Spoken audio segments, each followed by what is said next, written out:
अरे कितना कीमती समय मिला है, कितना कीमती समय मिला है। आप समझ नहीं पा रहे हैं, आप समझ नहीं पा रहे, पछताना पड़ेगा बाद में। थोड़ा समय विश्राम किया जाता है, इसको अभ्यास में डाल लो। कई वर्ष हो गए मध्याह्न में विश्राम नहीं, नींद का नहीं, थोड़ा शरीर स्वस्थ होने का, लेट जाना फिर बैठ जाना, फिर टहलना, फिर लेट जाना बैठ जाना, नींद का नहीं। रात्रि में 4 घंटे इसको लेटने के लिए देते हैं बस। बीमार स्थिति में, शायद बीमारी ना होती तो पद्मासन में इसको हम विश्राम देते, पर अब पद्मासन लगा नहीं सकते। शरीर सुख आराम त्याग किए बिना भगवत मार्ग में कोई भी विजितात्मा नहीं हो सकता।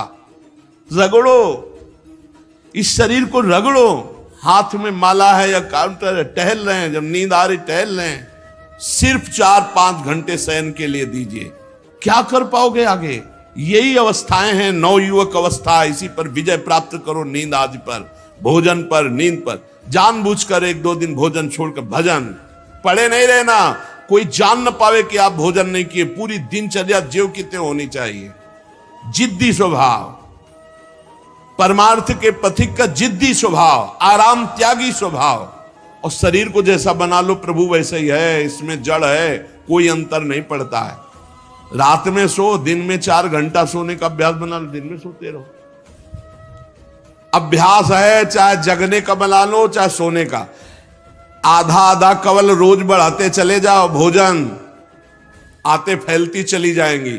आधा आधा कवल रोज कम करते चले जाओ। 24 घंटे में 400 ग्राम अन्न से स्वस्थ शरीर का पोषण हो जाएगा और वो क्रियाशील रहेगा।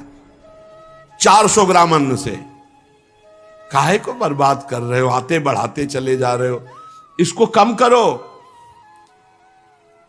कम करो। भोजन 400 ग्राम अन्न से काम चल जाएगा। जिसे भगवत प्राप्ति के बिना जिया नहीं जा रहा, तब भगवत प्राप्ति होती।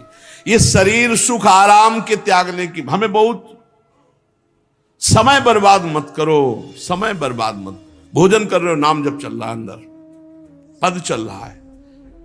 कोई भी भोग तुम्हें नहीं फंसा सकता यदि भगवान नाम चल रहा है। समझ ही नहीं रहे। भगवान नाम नहीं जब करना, बस मन मानी आचरण करना है। बड़ी भारी आवश्यकता है शरीर सुख आराम के मिटाने की साधक को। जीवन भर इसी में लगे रहे, जीवन भर। जब से इस मार्ग में चले तो इसी पर है। नींद और भूख, 2 पर भारी प्रहार रहा है। नींद और भूख, वो भगवान की कृपा से ऐसा। अब तो बहुत भारी रोग से ग्रसित है, लेकिन पीछे मुरारी शरण आए और कहा अल्ट्रासाउंड कराने चलना है, डॉक्टर ने बोला है, तो आज कुछ खाना नहीं। हम कहा आज की बात कर रहे हो? 3-4 दिन से कुछ नहीं गया। जब डॉक्टर वहां देखा तो बोला बाबा पानी पे रहते हो क्या? जो वैसे किया, जानबूझ करके मधुकरी नहीं जाना, 3-4 दिन नहीं पाना। अब देखते हैं भजन कैसे होता है। और यह अभ्यास बचपन से, भूखे रह करके, सर्दी में, गर्मी में, बीमारी में, हर स्थिति में भजन नहीं छूटना, दिनचर्या नहीं छूटनी। शयन में जो तुम्हें सुख मिलता है वो तमोगुणी नींद का है। जागृत होकर भजन में अगर समय व्यतीत कर दो, हाँ, जीवन आनंद में। शरीर सुख आराम को नष्ट करने की जरूरत है साधक को। दिन में सोना बंद करो। जो रात्रि में जगते हैं वो सो सकते हैं आधा टाइम। आधा टाइम सोने का टाइम 4 घंटे, तो 2 घंटे विश्राम कर लो। और रात्रि में ऐसी सेवाएं करो कि 1-2 घंटा उसमें विश्राम कर लो। 4 घंटे से काम। और जो रात्रि में चैन से सोते हैं, दिन में मत सो। दिन में टहलो, माला लो और अपने ही कमरे में टहलो, बंद करके कमरा, अपने ही अंदर टहलो। खूब नाम जप करो, मंत्र जप करो। देखो कैसा आनंद आता है कि अरे तेरा समय जा रहा है, पता नहीं आगे कौन सा रोग आ जाएगा, कौन सी घटना घट जाएगी, तू भजन करने लायक रहे या ना रहे। आज भजन कर लेगा तो कल, बता रहे ना, हर समय मन उत्साहित रहता है। तभी हम कह रहे कि भजन करोगे तो मरते दम तक तुम्हारा उत्साह नष्ट नहीं होगा। उत्साह संपन्न, कितना आनंद रहता है। मन से भगवत आराधना शुरू हो जाती है, मन से पाठ शुरू हो जाता है, मन से परिक्रमा शुरू हो जाती है। हमें लगना है, आराम शब्द जीवन में नहीं। सीधी बात समझो, जब तक भगवत प्राप्ति नहीं तब तक आराम नहीं। राम काज कीन्हे बिनु मोहि कहां विश्राम। बिल्कुल जिद्दी स्वभाव बनाना पड़ेगा। शरीर, आलस्य, प्रमाद, भोग, नाना प्रकार की खान पान सामग्री, तो भगवान कहते फिर मेरी प्राप्ति की विजितात्मा बनो। आराम है, राम काज कीन्हे बिनु मोहि कहां विश्राम। समुद्र पार कर रहे, मैनाक जी प्रकट हो गए, थोड़ा विश्राम कर लो। बोले नहीं, राम काज कीन्हे बिनु मोहि कहां विश्राम। मोहि कहां विश्राम। सेवक सुख चाह, मान भिखारी, व्यसनी धन, शुभ गति व्यभिचारी, कभी नहीं। सर्वभूतात्म भूतात्मा, संपूर्ण प्राणियों के साथ आत्मवत व्यवहार करे, सब में मेरा प्रभु विराजमान है।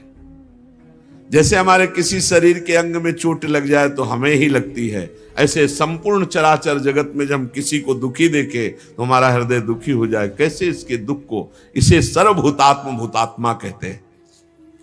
जो योगी होता है वो सबको सुख पहुंचाने की चेष्टा करता है, किसी को भी दुखी देखकर उसका हृदय व्याकुल हो जाता है। साधन में स्वाभाविक प्रवृत्ति नहीं होती, लगाना पड़ता है, इसलिए उद्देश्य दृढ़ रखो। अब हमको इसी जन्म में भगवत प्राप्ति करनी है।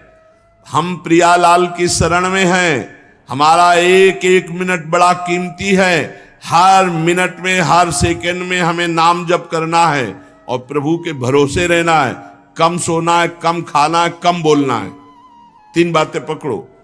कम सोना, इसका अभ्यास बना लो। कम खाना, इसका अभ्यास बना लो। और कम बोलना, इसका अभ्यास। ये 3 बातें जीवन में साधक के बिल्कुल सरलता पूर्वक आ जानी चाहिए। मिताहार, मित भाषण और नियमित शयन। शयन से बचो, ये बहुत जहर है। नींद बहुत जहर है। निद्रा आलस प्रमादोत्थम तत्तामस मुदाहृतम।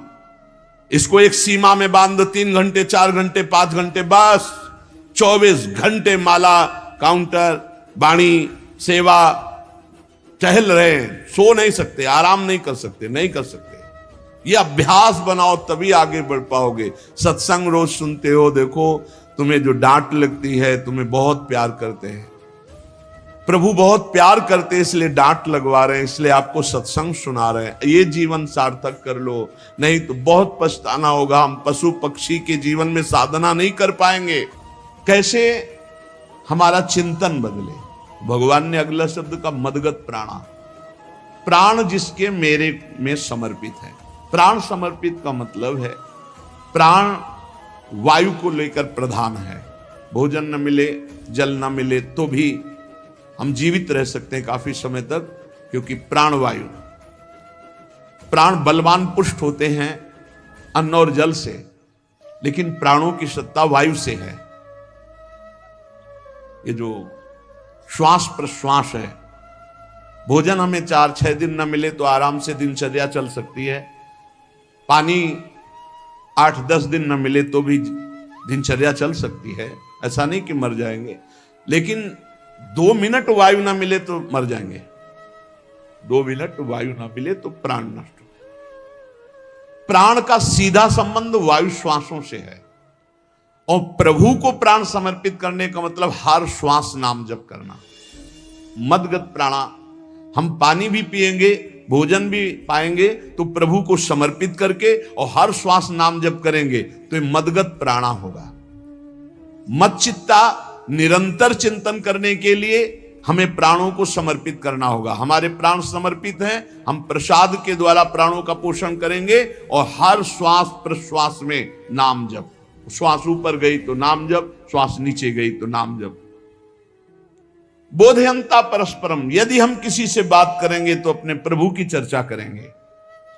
उसी प्रभु की चर्चा का कथन, कथयंतश्च माम नित्यम, केवल भगवत चर्चा करेंगे। केवल। कभी कभी ये लोक कल्याण की भावना भी प्रपंच में उतार देती है। निवेदन है कि यहां कोई लोक वार्ता का प्रश्न लेकर के नावे, एक जगह तो बख्श दो जहां केवल भगवान के संबंध की चर्चा होने दो। सीधा वृंदावन में आप आए हो तो प्रिया प्रीतम की चर्चा का प्रश्न करो, प्रिया प्रीतम की चर्चा सुनो, निहाल हो जाओगे। तुष्यंत च रमंत च, उसी में आनंद और संतोष होता। भगवत चर्चा हुई और उसी में रमण करे। एक जगह तो रखो जहां तुम केवल प्रभु की चर्चा सुन सकते हो, प्रभु की चर्चा कर सकते हो। प्रपंच का तो बहुत विस्तार है। कथयंत च माम, माम भगवान कह रहे हैं, कथयंत च माम नित्यम तुष्यंत च रमंत च। चलते हैं हम भगवत मार्ग में, फैल जाते हैं फिर दुविधा युक्त संसार प्रपंच में। केवल भगवत चर्चा, कथयंत च माम, भगवान केवलम, केवल माम, मेरा, प्रियालाल किसी और कोई चर्चा। बार बार बोर्ड लगवा देते हैं, श्यामा श्याम की चर्चा के सिवा यहां कोई चर्चा न की जाए। आपको अगर आशा है कि यहां से कोई काम बनते हैं तो हम पहले आपको बता देते हैं, हम असमर्थ हैं, हमारे में कोई सामर्थ्य नहीं है। हम केवल प्रभु की चर्चा करते हैं, प्रभु का नाम जपते हैं, प्रभु के लिए जीवन है, बस इतनी बात है। जो प्रभु में डूबना चाहता है वो आए, स्वागत है। इसके अलावा ना कोई आशीर्वाद, ना कोई तंत्र मंत्र, ना कोई जंतुर, ना किसी भी तरह की कोई ढांढस वृत्ति बना सकते हैं कि जाओ तुम्हारा ये ठीक हो जाए, तुक्का लग जाए, ठीक हो जाए, तुम्हारे भाग्य की बात है।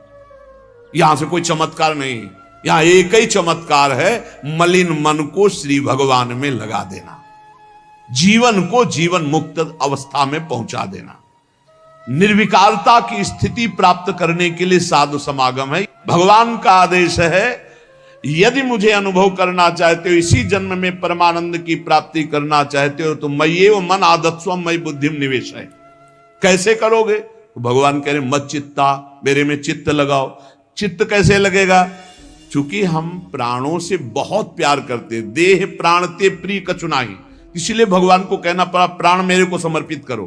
कैसे समर्पित करें? जो खाओ पियो भगवान को भोग लगा के और रात दिन नाम जप में, हर श्वास में भगवत चिंतन। अगर वार्ता करनी तो बोधयंता परस्परम कथयंतश्च माम नित्यम, केवल मेरी चर्चा। बड़ा दुर्लभ हो रहा है, भगवत चर्चा होना बड़ा दुर्लभ हो रहा है। भैया ये सब सुनहु भरत भावी प्रबल, बिलख कहो मुनिनाथ, हानि लाभ जीवन मरण जस अपजस विधिहात। जब कर्मों का फल भोगने का आया तो महात्मा जी, और जब पाप कर्म करने जा रहे थे तो पूछ लेते हमसे कि हम पाप कर्म करने जा रहे हैं, आपकी अनुमति है क्या? तब नहीं, तब किसी ना भगवान की याद की, न गुरु की याद की, मनमानी आचरण किए। तो अब भोग आया है, अब भोग लो, उसको भोगना पड़ेगा, वो यही मिलेगा तुम्हें।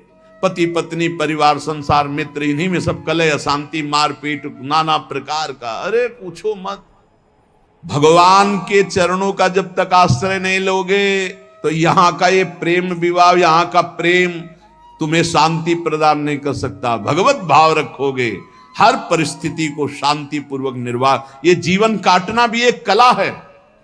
मनुष्य जीवन कोई पशु जीवन नहीं है। अगर अध्यात्म नहीं तो आप इसको जी नहीं सकते, आप इस जीवन को नहीं जी सकते।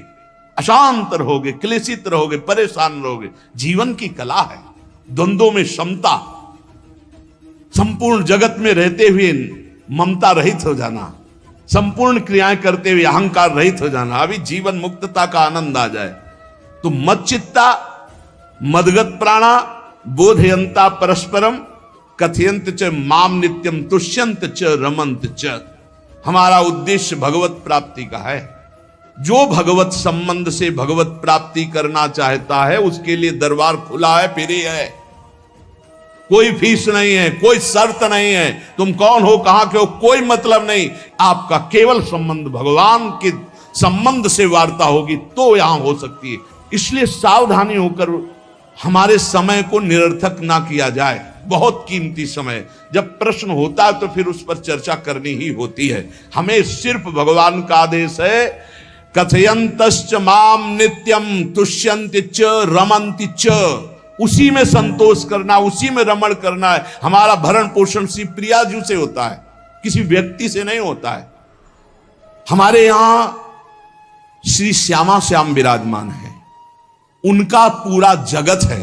तुम्हारी बुद्धि में मेड़ है, भेदभाव है, उनके लिए भेदभाव नहीं। सब मम प्रिय, सब मम उपजाए, तो हम अपने स्वामी के अनुसार चलेंगे। सब मेरे प्राणनाथ श्यामा श्याम के जन है, कोई भी हो, इतना ना छोटा ना इतना बड़ा, ना इतना प्रिय ना इतना अप्रिय, सब बराबर है। एक तरफ चाहे गुणात्मा, गुण से युक्त महात्मा, और एक चाहे दुरात्मा, दुर्गुणों से युक्त, दोनों को ऐसे दुलार करके श्री जी की तरफ बढ़ाने वाला मार्ग ये मार्ग यहाँ का है। कथयंत माम नित्यम तुष्यंत च रमंत च तेषाम सतत युक्ता नाम भजताम प्रीति पूर्वकम।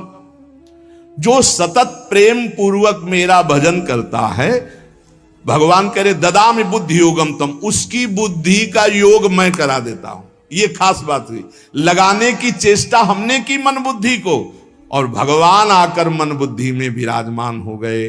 तेषामेवानुकंपार्थ महमज्ञानजं तमः नास्यात्म्यात्म भावस्थो ज्ञान दीपेन भास्वता। भगवान कृपा करके उसके हृदय में ज्ञान प्रकाशित कर दिया। जब कोई सतत भजन करता है, प्राण प्रभु को समर्पित कर देता है, चित्त प्रभु में लगाए हुए प्रभु की चर्चा, भगवान उसके अंदर ज्ञान प्रकाशित कर देते, तो वो अनात्म भाव जो देह भाव था उसका नाश हुआ और वो भगवत भाव में स्थित हो जाता है। भगवान कह रहे हैं मत चित्तः सर्वदुर्गाणि मत प्रसादात् तरिष्यसि। जब कोई मेरे में चित्त लगाता है तो मेरी कृपा से सारे दुर्गुणों का नाश हो जाता है। महात्मा तो भगवान बनाते हैं। करो सत्य ते साधु समाना, मैं उसे साधु बनाऊं। हमारा कर्तव्य, हमारा चित्त प्रभु में लग जाए। मेरा चिंतन करो, भगवान का आदेश है, बस खास बात है चिंतन। हमारी प्रारंभ से विशेष श्रद्धा इसी बात में रही गुरु शब्द पे कि रात दिन कोई भी चेतना युक्त क्षण ऐसा ना जाए जिसमें भगवत विमुखता हो। बस इसी बात की साधना जीवन भर रही। प्रारंभ में गुरुदेव ने कह दिया जब तक चेतना है तुम्हारे में तो तुम्हारा जागृत अवस्था का चेतना युक्त एक भी क्षण व्यर्थ नहीं जाना चाहे। तो गुरु कृपा से यही प्रयास रहा है कि हमारा एक भी मिनट भगवान से विमुख न जाए। पूर्व में ऐसी स्वभाव वृत्ति बनाई थी कि लोगों को ये शंका होती थी कि ये बोल पाते हैं कि नहीं बोल पाते हैं, अर्थात इनके वाणी है कि नहीं है, मूक मौन, जटाओं का बोझा, एक वस्त्र, बस शांत। बुलाया गया, घंटा बजा तो पहुंच गए, प्रसाद लिए, उसमें एकांत, हर समय मंत्राग। कथा में बैठे हैं, अनुकूल वचन आया तो सुन लिया, नहीं पूरा का पूरा सत्संग ऐसे ही चला गया। हमारा मंत्र चल रहा है, एक क्षण भी मंत्र से बिलग नहीं। हमारा कर्तव्य है केवल चिंतन। चिंतन करोगे तो अभी मुक्त हो, अभी परिणाम में नहीं। अभी हम राधा बोल रहे हैं, अभी प्राण निकले, अभी श्री जी के पास पहुंच जाएंगे। भगवान की कृपा का बल और साधन का तुम्हारा पूरा प्रयास प्रयत्न, ध्यान रखो, दो से सिद्धि प्राप्त होती है। भगवान की कृपा का बल और आपकी पूरी साधना का प्रयास प्रयत्न, कायरता नहीं। भगवान की कृपा का बल और तुम्हारा पूरा प्रयास, पूरा प्रयत्न। देखो भगवान की दर्शन वृत्ति हृदय में जागृत हुई ध्रुव जी के पद को लेकर, कामना को लेकर। मैं भगवान का साक्षात्कार करूंगा, उनसे वरदान मांगूंगा कि मुझे सबसे श्रेष्ठ पदवी की प्राप्ति हो। चले, भगवान नारद जी मिले। पहला प्रलोभन, चलो अभी तुम्हें इस सम्राट पद पर नकार दिया। फिर भय, सांप हैं, बीछी हैं, जंगल के बड़े, और फिर यक्ष राक्षस, न जाने कौन कौन है। तुम अभी बालक हो, तुम्हें खा जाएंगे, तुम क्या तपस्या करोगे, क्या भजन। नहीं, इससे भी नहीं टिके। कुछ भी हो, कदम वापस नहीं जाएंगे, अब तो हरि की प्राप्ति। तो गुरु मंत्र दे दिया। 6 महीने बहुत ही देह भाव रहित होकर उच्च कोटि की साधना की। बालक होने पर यही मथुरा में, मधुपुरी में देह भाव रहित होकर के, क्योंकि जंगल में ऐसे ऐसे मच्छर बड़े बड़े ना, एक मच्छर मारे तो पूरा होश खराब हो जाए, पूरी चेतना जागृत। तो उस 5 वर्ष के राजकुमार के शरीर में कितने मच्छर चिपके रहे होंगे, क्या क्या भयावह। हमने तो सेनपुर में देखा, आसन लगाए बैठे काला नाग सांप ऐसे फुसकार रहा है। पूरा दृढ़ निश्चय है कि अगर ये काटने का समय है तो काट लेगा, नहीं काटना तो बिल्कुल नहीं काटेगा, बैठे रहो। वो ऐसे पास से निकल गए, छाती से भी निकल गए हैं। निश्चय कि अगर काटना है काटना। सैकड़ों बिच्छू, कभी ऐसे डंक नहीं मारा। और अगर काटना हो मारना हो ना तो बढ़िया महल में बैठे हो तो वहां जाके काट लेंगे। ध्रुव जी अपनी निष्ठा से कभी नहीं विचलित हुए। अब जब भगवान सामने आए तो आखिरकार 5 वर्ष के बालक घबरा गए। भगवान का तेज, भगवान का रूप, भगवान की महिमा। भगवान मुस्कुराए, कृपा दृष्टि से देखे, बल मिला, भगवान को देख पा रहे हैं। अब मन में आया कि मैं स्तुति कैसे करूं, क्योंकि कोई ज्ञान तो है नहीं। भजन किया, भगवान की प्राप्ति हो रही, लेकिन अब कोई ऐसा ज्ञान तो है नहीं जिससे भगवान का स्तवन करे। भगवान की तरफ देख करके कुछ कहना चाहते हैं, पर क्या भगवान को कहें ये ज्ञान नहीं।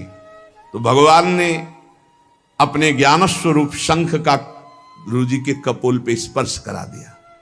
जो भगवान कह रहे, ज्ञान तो मेरी कृपा से होता है। अभी पीछे इस श्लोक में भगवान ने कहा, तेसा मेवानुकंपार्थो महमक ज्ञानजम तमः नाशयाम्यात्म भावस्थो। अनात्म भाव का ये जो आत्मस्वरूप अनात्म देह में भाव आ गया है, इसके नाश का जो ज्ञान होता है ये भगवान की कृपा से होता है। जे भी संग छुआया दिव्य ज्ञान और भगवान की दिव्य स्तुति की। तो ये देखा जाता है कि भगवान की कृपा से ही साधक में दिव्यता आती है, दिव्य ज्ञान आते हैं। पर प्रयत्न अपना होना चाहिए। प्रयत्न था तभी तपस्या में आए, नहीं तो प्रलोभन में फंस जाते या भय में डर जाते। ना प्रलोभन में फंसे चक्रवर्ती सम्राट पद देने पर, और ना भय में फंसे कि सांप बिच्छी और सिंह खा जाएगा, इससे भयभीत नहीं हुए। और प्रयत्न इतनी जोर का किया, आप भागवत में पढ़ लीजिए, देह भाव रहित होकर कितना कठोर तप, 6 महीने में भगवत साक्षात्कार। आत्मबल, भगवत कृपा बल। ये मन है बहुत डराता है, कैसे जिएंगे, बुढ़ापे में कौन सेवा करेगा, क्या दुनिया का प्रपंच खड़ा कर देता है। इसको इसी ज्ञान से काटो, भगवान है ना, भगवान सब करेंगे। भगवान के लिए हमने जीवन दिया है, ये जीवन भगवान के लिए हार। अरे दिव्य हो जाओगे, रिद्धियां सिद्धियां हाथ जोड़े खड़ी रहेंगी। भगवान जानते हो क्या भगवान है। हम एक बार भगवान के नाम पर अपने आप को न्यौछावर तो करके देखें, पर यह अहंकारी जीव मानता नहीं है। ये अहंकार का बल लिए रहता है। आसुरी प्रकृति है ये अहंकार। अहंकारम बलम दर्पम कामम क्रोधम च संश्रिताः। जिसके अंदर ये आसुरी प्रवृत्ति अहंकार होता है, उसमें काम क्रोध लोभ ये भरपूर होते हैं। कहां से भगवत प्राप्ति हो। जहां ये दुश्मन रहते हैं वो घर तो तुमने सुरक्षित दे रखा है दुश्मनों को। आसुरी प्रकृति को तुमने, अहंकार को अपना स्वामित्व दे रखा है। मैं वो अहंकार जिसके साथ प्रकृति लगती है। जब अहंकार और बढ़ जाता है तो ईश्वरोहम अहम भोगी सिद्धोहम बलवान सुखी। तरंग से समुद्र नहीं होता, समुद्र से तरंग होती है। हम जितने भी हैं सब तरंग हैं उस परमात्मा की। वायु विकार नष्ट हुआ, समुद्र में ही लीन हो गए, ये बात है। लेकिन एक तरंग समुद्र नहीं पैदा कर सकती। एक सूर्य चमक रहा, कोई बन के सूर्य दूसरा चमक के दिखाए। बहुत सावधानी से उपासना करो। ये अहंकार, भगवान कह रहे हैं, भगवान ये जो अहंकारम बलम दर्पम कामम क्रोधम च संश्रिताः, इस अहंकार को नहीं मिटाया तो ये अनुभव कराने लगता है और 4 बोलने लगते हैं कि आप तो भगवान हैं। तो धर्म सम्राट करपात्री जी, इतने सिद्ध महापुरुष, और विश्वेश्वर विश्वनाथ जी की स्थापना करके रात दिन आराधना। काशी में बड़े बड़े सिद्ध महापुरुष भगवान शिव की आराधना करते, बड़े बड़े सिद्ध महापुरुष भगवती अम्बा की आराधना करते। ये कौन सा ज्ञान प्रकट हो जाता है जो भगवत स्वरूपों का अपमान होने लगता है। मुझे यही समझ में नहीं आता। गुरु रूप से हमें शास्त्र के आचरण देने आए, मनमानी भ्रष्टाचार सिखाने नहीं आए। आज तक कभी कहीं भी भगवत स्वरूपों का अपमान महापुरुषों द्वारा नहीं हुआ। महापुरुष और भगवान में अंतर नहीं, पक्का मुझे विश्वास, हम तो चराचर जगत को भगवत स्वरूप मानते हैं, लेकिन आचरण कराने के लिए आचार्य गुरुदेव जैसे चले हैं वैसे ही चलना होता है। सदैव संतों ने अपने को अधम और तुच्छ और नीच कहा है। हनुमान जी जैसा कोई ज्ञानी, महाबली, कोई त्यागी, कोई ब्रह्मचारी, बैरागी, हनुमान जी जैसा कोई त्रिभुवन में द्वितीय हुआ हो तो बता दो। अतुलित बलधामम हेम शैलाभदेहम दनुजवन कृशानुम ज्ञानिनाम अग्रगण्यम। अरे जय गिर चरण दे हनुमंता चले उसगा पाताल तुरंता, हजार हजार को पकड़ के कछु मारिस कछु मर्दिस कछु मिले से धर धूरी। अब विभीषण जी से कैसे परिचय बता रहे हैं। प्रात ले जो नाम हमारा तेहि दिन ताहि ना मिले आहारा। असमय अधम सखा सुनु मोहू पर रघुबीर। क्या दैन्यता का स्वरूप हनुमान जी महाराज। भगवान से जब हनुमान जी मिल रहे तब उनसे प्रभु आप पूछ रहे हो कि तू नाथ एक मैं मंद मोह बस ज्ञानी नाम अग्रगण्यम। एक मैं मंद मोह बस कुटिल हृदय अज्ञान पुनि प्रभु मोहि विसारेऊ दीन बंधु भगवान। जय प्रणतारित भंजन चरणों में लौट गए हनुमान जी महाराज। सबरी जी भगवान सामने बैठकर स्तुति करते हैं। जो नवधा भक्ति है वो उपदेश नहीं है, सबरी जी की स्तुति है। ये सब भक्ति सबरी जी में विराजमान, क्योंकि उसी समय सबरी जी भगवत धाम जाती है तो उपदेश तो उसको दिया जाता है जो आचरण में उतारे। सबरी जी तो सिद्ध महापुरुष अभी भगवत धाम जा रहे हैं भगवान के सामने ही। वो क्या कहती, अधम ते अधम अधम अति नारी तीन मह में मति मंद अघार। हरिवंश महाप्रभु क्वाहम तुच्छ परम अधम प्राण्य हो गर्ह कर्मा यत्तन्नाम स्फुरति महिमा हरेश वृंदावनस्य। इन सब बड़े बड़े आचार्य महापुरुषों ने भगवान की दास्ता स्वीकार करके जीवन अर्पित करके आचरण करके दिखाए।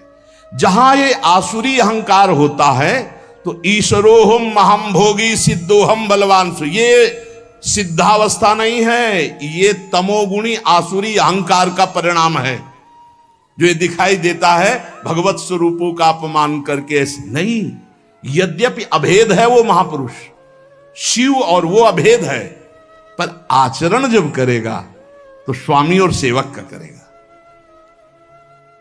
काशी नगरी सिद्धों की नगरी है, ज्ञानियों की। देखा बड़े बड़े सिद्ध परमहंस जाते हैं शंकर जी के दर्शन करने, विश्वनाथ जी के, तो जिनके कमंडल भी नहीं दिगंबर है ना, तो वो भी ऐसे हाथ उठा के नमः पार्वती पते और बस ऐसे सर झुकाए खड़े रहते हैं।